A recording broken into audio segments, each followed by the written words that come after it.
All right, so Dr. Chapman, you've owned multiple practices in multiple states and different demographic areas and different geographic areas, and you always seem to make it work. And you've worked with us on several of these practices. Can you just kind of tell us a little bit about how you get these practices growing and really kind of a little bit of how ChrisAD helps you guys?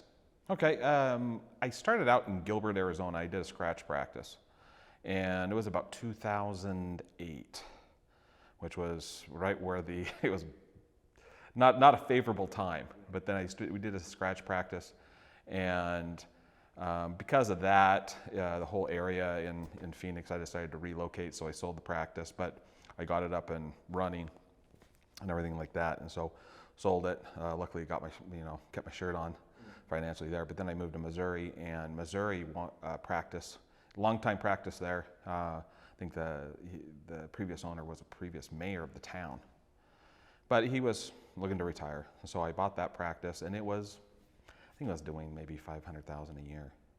But I had that practice for about 10 years. But the time when I left, it was, I think, doing about $3 million. And now I have this practice here in Pennsylvania, Dutch country. And that one, again, it was doing about 400,000. And this year, I bought that a year and a half ago, and we should probably do just about 2.5 million this year in production. So what would you say are some of the common themes that you utilize in your practices, no matter what state or region that you're in? The biggest thing is, as we just talked about here in No Limits, is that trust for the patient. And also the marketing is a big thing, but it's a small portion of it. I think, as Chris said, teaches us. It's not all about the marketing. You can market, but if you have the doors shut and the patient feels like doors are shut, they're not going to come. And so the biggest thing is keeping the doors open to the patient, and philosophical doors open. Actually, physically too. Physically right. Too. Yeah, right. You got to expend your hours. Yeah, because you guys are open till 7. We have appointments open till 7. We're open on Saturdays. And right now, my Pennsylvania practice, it's just me. And we're about ready to add another provider, another doctor, add some more associates or some more hygienists. And then we'll open Fridays as well. Pretty much we want to go 7 to 7. Do you think that there's any part of the country where if you took your practice and wanted to open it up and follow these same type of themes and same type of protocols that you have here and the mindset of the customer and earning their trust, do you think this would ever not work in any environment? No, because, I mean, as John Christensen said, what percentage of the population is actually coming to the dentist? We're only tapping a small percentage. And so if we're having, a certain percentage of the population that isn't going to the dentist, we still haven't tapped 100%. And the ChrisAD philosophy is,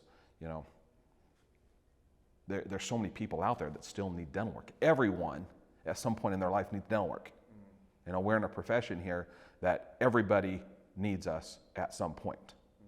And so, no, the location, I mean, every demographic, I think, has its own strengths and weaknesses. But the principles are sound wherever you are. In fact, it's showing, not even in this country, but other countries where ChrisAD is at. The principles are sound. And even in an area where you're the only practice that I go to where I pull up and I actually park next to a horse and buggy. Oh yeah. Because you service that community. But they want the same thing as the guy that's working in a tall business building. Oh yeah. The Pennsylvania practice, we are Pennsylvania Dutch. The Pennsylvania Dutch, so we have a lot of Amish patients. And they're a group of people just like anyone else, they still need dental work. And so the biggest thing there is we're getting a reputation now of you can get in. So many people tell us, it's wonderful that I can get in today. I went to this other practice and, I can't get in, for 3 months. And again, ChrisAD philosophy is just like Walmart. You go to Walmart for a gallon of milk, they're out of milk. You're not going to go, wow, Walmart must be very, very prosperous and so popular that they're out of milk. That's why I'm going to keep coming here for milk. No, they're going to go somewhere else to get that. That's right. And so if we have what the patient wants, which is dental appointments. If we have that, they'll keep coming, and then we have to follow that up with excellent patient care. My philosophy of the practice right now is we go after the one. I want every patient to feel like they are the one. We are focusing on them, even though we're thousands and thousands of patients, but we want every patient to feel like they're the one. Yeah, they're VIP. Yep. And how many of these no limit events have you been to? This is my third. Third. Would you recommend it to other people? Absolutely. Yeah. Yeah, my staff came here, my office manager, treatment coordinator, and my new associate. It's helpful when you have the other team members come with you? Oh yeah. Yeah. Oh, it's really ignited them. They go, we can do this, we can do this, we can do this, we can do this. Yeah. Well, Now these are their ideas. Yep. Yeah, that's great. Yeah. I think we have a lot. What was it? Just the last speaker. He said one of the biggest things is, he said when you start having success, it's to your own detriment. Of you think you're doing great, and so you aren't you're not trying to fix the mistakes or fine tune the things that you're doing. But when I come here, when I'm around all the other dentists in my community, yeah, we're one of the top, if not the top dental office in production and stuff like that. But you come here and you're surrounded by, they're doing so much better and so much better. So you're like, oh man, this is great. Yeah. That you take little gems from everybody and incorporated it back into our practice, which makes it even better. Absolutely. Better. So.